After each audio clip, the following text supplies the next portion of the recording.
Chapter 1 Forbidden Hearts in Colaba. Early 90s, Mumbai. The humid Mumbai breeze drifted lazily through the narrow lanes of Colaba, ruffling drying saris strung across balconies and carrying with it the scent of freshly fried vada puffs and masala chai from the corner stall. Inside a weather-worn Haveli, nestled between the spice shop and the old photo studio, a love had taken root, secretly, tenderly, like a monsoon flower blooming through cracked stone.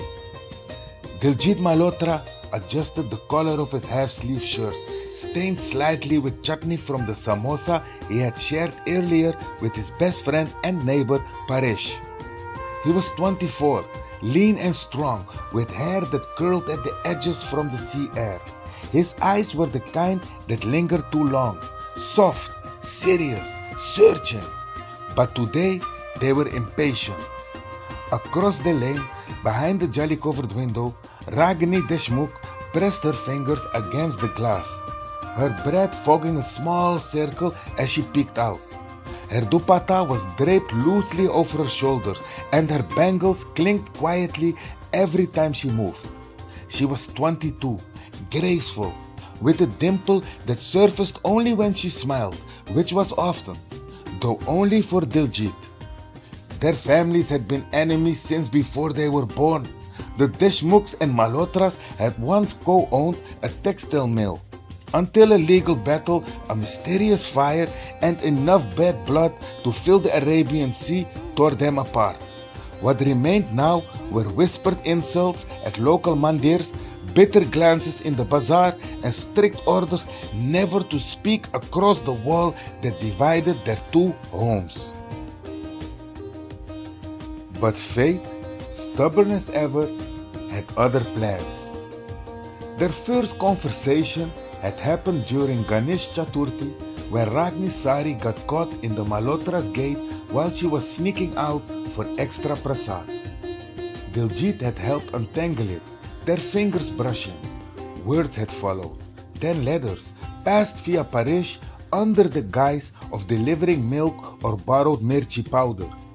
Then came stolen glances during kite festivals, shared bel puri at church gate, and long whispered chats on their old landline phones at midnight. Love had bloomed, and now it threatened to burn everything down. Paresh bhai! Diljeet hissed, knocking hurriedly on the door of their neighbor's one-bedroom flat.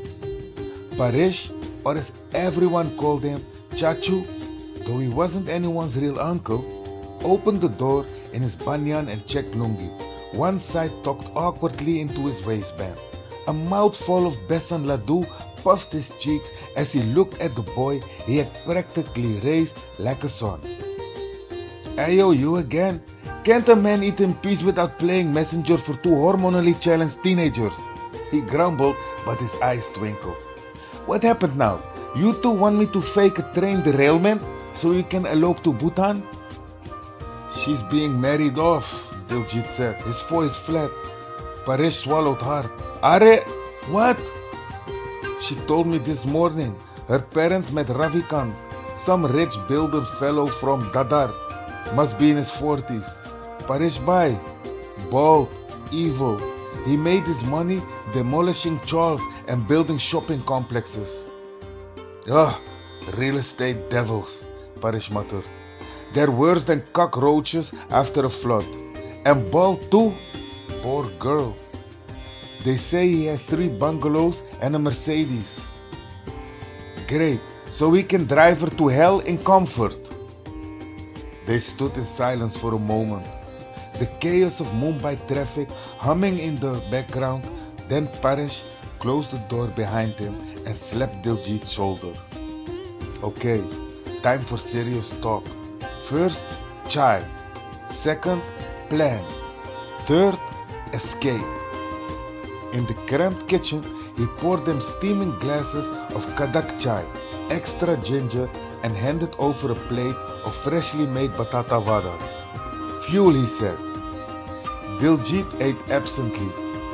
They're fixing the marriage for next week. Big function. Bandbaya, She told me she might even be sent to Panchgani until the wedding. Paresh muttered.